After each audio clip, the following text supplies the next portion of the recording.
और 20 नवंबर की रात को 10 बजे हमें शार्क टैंक से कॉल आया था। हेलो शार्क्स, मैं कनव मनचंदा मैं क्षितिज बजाज और हम हैं डंडेरा टेक्नोलॉजीज प्राइवेट लिमिटेड, एक technology backed auto manufacturing company. पर हमारा असली बिजनेस है लोगों की जिंदगी बेहतर बनाना। 21 नवंबर की सुबह 12 बजे हमें पहली इन्वेस्टमेंट मिली थी। पहले तो मैं 4 साल पहले जब शुरू हुआ था तो 1-1.25 साल लगा मुझे और क्षितिज को ये गाड़ी बनाने में। तो ये जो पहली गाड़ी शार्क टैंक में जो हम गए थे, इंटरव्यू हुआ था, जो पहली गाड़ी वहाँ डिस्प्ले हुई थी वो हैंडमेड थी। So Ashneer I think is a brilliant businessman. मैं अशनीर से उसके बाद 2-3 बार मिला एंड फंडिंग नहीं हो पाई पूरी आगे।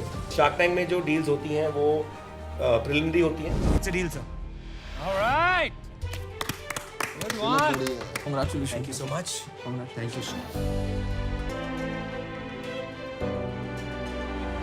चेक आपको हाथों हाथ मिल जाता है बट बाद में जाके रीनेगोशिएशन होने के स्कोप होता है। आप कर सकते हैं अगर आप चाहें तो। ईवी ईवी ईवी जिसे देखो आज के टाइम पे इलेक्ट्रिक व्हीकल्स की बात कर रहा है। गवर्नमेंट कह रही है इलेक्ट्रिक व्हीकल्स खरीदो, डीजल को हम बंद करने वाले हैं। दूसरे लोग कह रहे हैं कि जॉब करनी है तो कोई ऐसा कोर्स करो जिससे इलेक्ट्रिक व्हीकल की कंपनी में जॉब मिल सके। तो इसीलिए आज हम अपने पॉडकास्ट में एक ऐसे फाउंडर को लाए हैं जिनका खुद का एक ईवी स्टार्टअप है। आज उनसे डिटेल में जानेंगे how to get jobs in EV में किस तरह के प्रोफाइल्स आने वाले हैं और ईवी इंडस्ट्री इंडिया में कितना ग्रो करने वाली है। So I welcome Kanav with me. Hi Kanav, welcome to the show. Thanks Piyush, thanks so much. Thanks for joining us today. My तो pleasure. कनव, आज का जो हमारा फंडा है ना, वो आपसे पूरा डिटेल में जानना है कि ईवी मार्केट कैसे इंडिया में करने वाला है, क्योंकि सब व्यूअर्स को जानना है। हर कोई कह रहा है इलेक्ट्रिक व्हीकल खरीद लो, Correct. है ना। तो आज आपसे उसी डिटेल में बात करेंगे। कनव, सबसे पहला मेरा क्वेश्चन आपसे ये है, ईवी में आपका इंटरेस्ट कैसे बना? How did you want to it? EV में इंटरेस्ट ऑनेस्टली 5 साल पहले बना था। तो मेरा जो पार्टनर है, फाउंडर है क्षितिज बजाज, वो ऑटोमोटिव डिज़ाइन का कोर्स करके आया था यूके से। वो अच्छा। मेरा सेकंड स्टैंडर्ड स्कूल का फ्रेंड है। ओके। और जब ये यूके से आया, इसको पहला प्रोजेक्ट मिला मारुति का 13 कार्स का for the auto expo. Okay. और इसने 13 गाड़ियाँ स्क्रैच से मॉडिफाई करके डीसी टाइप जैसे मॉडिफिकेशन होती है हाँ। करके ऑटो पे डिस्प्ले कर दी।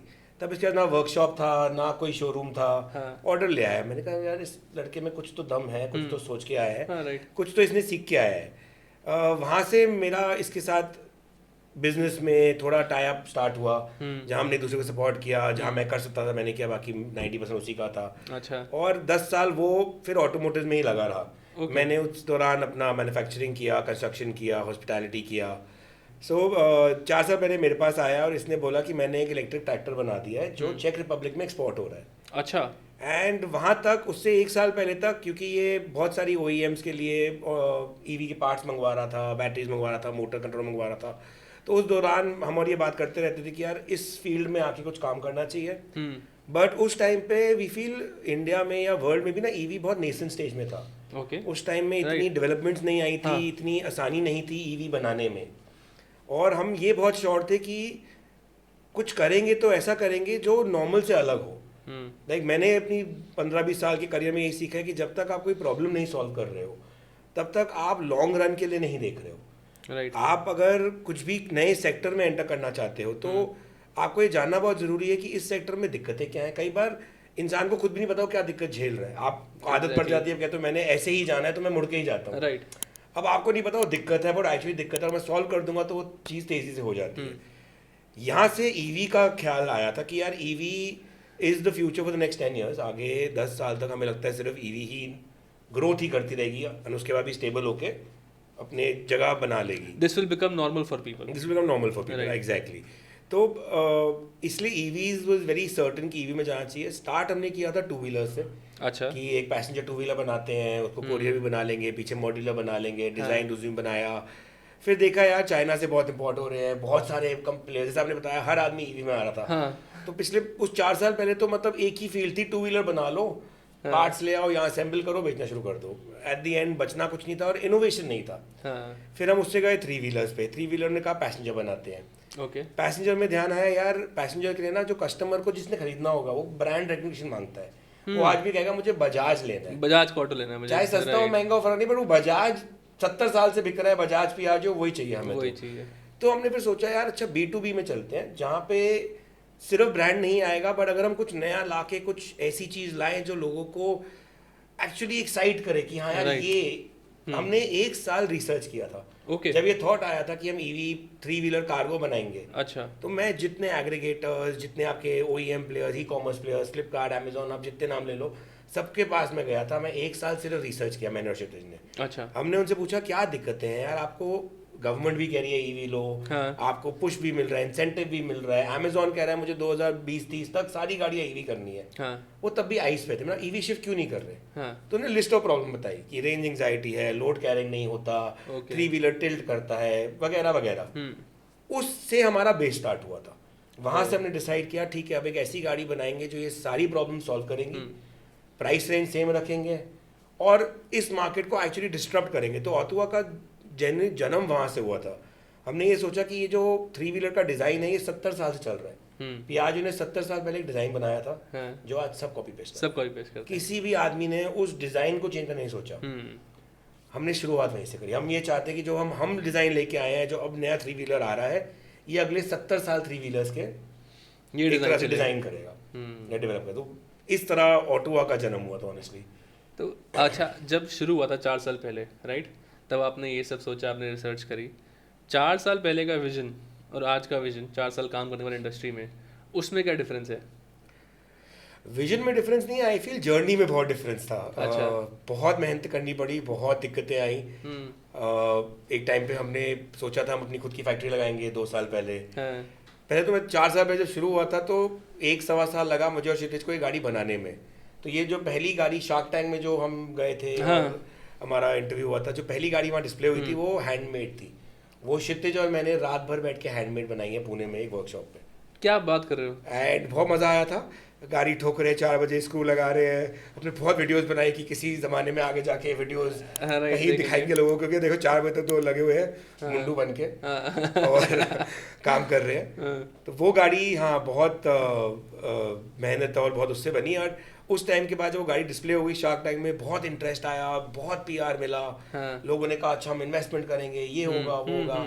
वहाँ से विजन आई चलो अपनी फैक्ट्री लगाएंगे, 2000 गाड़ियाँ बनाएंगे। हमने कंपनीज हायर कर ली हमें कंसल्ट करने के लिए, हमने लैंड देखना शुरू कर लिया, हमने बहुत बड़े बड़े प्रोडक्शन हेड्स हायर कर लिए कि चलो इन लोगों की मदद से हम अपनी फैक्ट्री लगाएंगे। करते करते समझ आया अच्छा फैक्ट्री लगाना आसान नहीं है। मैं पहले फैक्ट्री चला चुका हूँ, मैं खुद भी बहुत वेरी था कि नहीं फैक्ट्री खुद लगाना, आप ऑटोमोटिव में घुस रहे हैं, इस फील्ड की नॉलेज कम है, कितना आप सीख पाएंगे, कैसे आपके रिटर्न सही आएंगे, बहुत चीज़ें होती हैं। करते करते बदल के आज जहाँ पे हैं कॉन्ट्रैक्ट मैन्युफैक्चरिंग कर रहे हैं, किसी के साथ मिल के कर रहे हैं। तो vision has not change. The vision तब भी वो था कि मैं इस इंडस्ट्री को रूल करना चाहूँगा। मैं चाहूँगा मेरा ये व्हीकल एक इस तरह हो कि चाहे मेरा मैक्सिमम सेल ना हो बट मैक्सिमम रिकग्निशन ज़रूर हो। एज लोग कहें कि हाँ यार ये गाड़ी बन के आई है जो एक्चुअली सब दिक्कतें सॉल्व कर रही है, देखने में बहुत सुंदर है, एंड एक्चुअली लोगों को एक प्राइड ऑफ ओनरशिप मिले कि हाँ यार ये गाड़ी मेरी है। जब मैं गाड़ी लेके आया, मैं मर्सिडीज लेके आया, मैं BM लेके आया, दिखा के आपको मज़ा आता है, मज़ा आता है। तो एक वो तरह का इसमें वो चाहिए था। तो ये सब करते करते I think vision hasn't change much. आज भी वही विजन है जो सब 4 साल पहले था। जर्नी बहुत बदली है, पिवटिंग उस जर्नी में बहुत हुआ कि अपनी लगाओ, दूसरी की लगाओ, कैसे बनाओ। वो वाला हार्डशिप पीरियड कैसा था जब खुद हाथ से ठोका ठाई करे गाड़ी बना रहे थे? उस टाइम पे घर कैसे चल रहा था? देखो उस टाइम पे और अभी भी क्योंकि भाई शुरू नहीं हुई है अभी भी लगे ही हुए हैं। कोई सेल करूँ तो मैं बोलूँ हाँ भाई घर में पैसे आ रहे हैं यहाँ से, तो अभी तो जा ही रहे हैं। बट उस टाइम पे और आज में फ़र्क है कि आज सपोर्ट बहुत है, आज फैक्ट्रीज बन गई। उस टाइम पे ये भी नहीं पता था कि ये गाड़ी कभी बनेगी नहीं बनेगी। ये हम जो पुणे में 6-6 महीने मेरी तभी बेटी हुई थी, ओके। एंड मैं अपनी बेटी को छोड़ के 3 महीने 4 महीने पुणे रह रहा था। साल में हम बैरली 3 महीने इंडिया दिल्ली में होते थे, अच्छा। बाकी टाइम पुणे में और गाड़ी बना रहे होते थे। तो why did you guys choose Pune? So Pune is the hub for automotives, I mean for designing. जहाँ डेवलपमेंट आप R&D की बात करते हैं तो पुणे वो हब है। Okay. आप और जिस जगह हमने काम किया था वहाँ पे सारी कंपनीज, चाहे आप बजाज ले लीजिए, आप अदर स्टार्टअप ले लीजिए, उन सब ने अपने प्रोटोटाइप्स यहीं बनाए थे। अच्छा। तो क्योंकि मैं नया था इस फील्ड में, क्षितिज इस फील्ड में 20 साल से है, ओके। बट ऑटोमोटिव में मैं नया था, तो मैं चाहता था कि मैं उन्हीं लोगों के साथ काम करूं जिनको एक्सपीरियंस हो, ताकि जो हम चीज़ बना रहे हैं, जिसको हम अचीव करना चाह रहे हैं, ये ना हम बार बार वो कहते हैं ना लिपा पोटी अच्छा कर दें और अंदर माल बेकार हो। वो नहीं चाहते थे। आप ऑटोमोटिव के मेका में जाना चाह रहे थे, वहाँ बस जाके काम करना इसी चाहते वजह से पुणे चूज किया था कि यार यहाँ पे ही सब होता है, तो हम भी यहीं से शुरू करेंगे। थे। हम भी यहीं से करेंगे, यहीं से And, ठोका टाके शुरू करेंगे गाड़ी की। हाँ बस यहीं से जो भी करना है वहीं से करेंगे। खराब हुई थी एक आध गाड़ी उसके अरे बाद, ये बहुत पहली सारी बार ये हुई। बन गई थी या तो नहीं, देखो पहली बारी में कुछ काम नहीं होता। एक ना वो पिक्चर है द फाउंडर करके, मैकडॉनल्ड्स की, हाँ, Kroc की। राइट। उसमें एक लाइन है जिसपे मैं लिव करता हूँ, रेजिलियंस, कि आप गिव अप नहीं कर सकते। राइट। पढ़े लिखे बहुत लोग हैं, समझदार बहुत लोग हैं, बहुत मतलब people are we have lot of brains, they have skill sets, but the people who don't give up are the ones who don't succeed. अगर आप गिव अप कर दोगे, बहुत मौके आए गिव अप के हमारे लिए भी। मतलब ये शार्क टैंक और ये पहली इन्वेस्टमेंट उस टाइम पे आई थी जब, तो क्षितिज मेरा बर्थडे भी एक दिन अपार्ट पे है, उसका 20 नवंबर है, मेरा 21 नवंबर है। ओके। और 20 नवंबर की रात को 10 बजे हमें शार्क टैंक से कॉल आया था, अरे वाह। और 21 नवंबर की सुबह 12 बजे हमें पहली इन्वेस्टमेंट मिली थी। अरे वाह। तो मतलब उस टाइम तक हम गिव अप मोड पे आ चुके थे, आ हमें चुके 1 साल थे। हो गया था, हम गाड़ी बना के बैठे थे, हम सबको दिखा चुके थे। इन्वेस्टमेंट रेस करना हम दोनों का फॉर्टे नहीं था, हम दोनों को इन्वेस्टमेंट रेस करनी इतनी अच्छी नहीं आती थी। अच्छा। बहुत सीखा, बहुत लर्न किया 2 साल उसके बारे में भी। उसमें हम कहीं ना कहीं आई फील लैक कर रहे थे, एंड हम एक पॉइंट पे ऐसे आ गए थे कि अब कुछ नया सोच, इस गाड़ी के बारे में नया सोच या कोई इंडस्ट्री में नया सोच, क्योंकि यार ये तो नहीं चल रहा। ये नहीं चल और बिल्कुल प्लान ये था कि दिसंबर 2022 का था, हमने कहा अब तक अगर आ गया, नहीं तो चल कुछ और सोचेंगे, करेंगे तो इकट्ठे ही अब जिंदगी में काम, अच्छा। बट कुछ नया सोचते हैं। बट वो एक ड्राइव जो आई थिंक मेरे फादर ने दी, मेरे पास एक्सपीरियंस ने दी, एंड इस पिक्चर्स में बहुत अच्छा लगा सुन के कि resilience is one thing which conquers all. अगर आप हार नहीं मानोगे और अगर आप जेन्युइनली कोशिश करोगे। हाँ, आपकी तो इंडस्ट्री भी नहीं है, फिर भी आप लगे हो ठोका ठाकी करने में। देखो इंडस्ट्री तो कोई भी नहीं थी, मैंने हार्डकोर बीकॉम ऑनर्स किया है, बीकॉम ऑनर्स भगत सिंह से किया था, टॉप किया था मैं इंडिया में, मेरे को लगा था मैं एमबीए करके बिजनेस ही करूंगा। पहली जो मेरी काम था वो मैन्युफैक्चरिंग ऑफ प्योर फोम था। अच्छा। उसमें केमिकल कॉम्पोजिशन होता है जिससे फोम बनता है, तो मैं कोई केमिकल इंजीनियर हूँ नहीं, आता नहीं था। अच्छा। बट सीखा मैंने फ्रॉम स्क्रैच फोम बनाना सीखा, मैंने ट्रेनिंग ली फोम बनाने में, मैं फोम खुद बनाता था। फिर कंस्ट्रक्शन जब आया तो भी खुद करी, उस पर खुद करी। तो ऑटोमोटिव में आके मैंने पहला चीज ये किया, मैंने कहा मैं ऑन ग्राउंड जाके रात भर की गाड़ी खुद बनाऊंगा। So guys, he is a live example कि सिर्फ पढ़ाई करने के बाद काम नहीं किए जाते, बिना पढ़ाई करे भी कोशिश करो तो काम हो जाता है। 100%। देखो पढ़ाई जरूरी बहुत है, बट पढ़ाई सिर्फ एक जरिया है आपको अपने एंड गोल पहुंचाने का।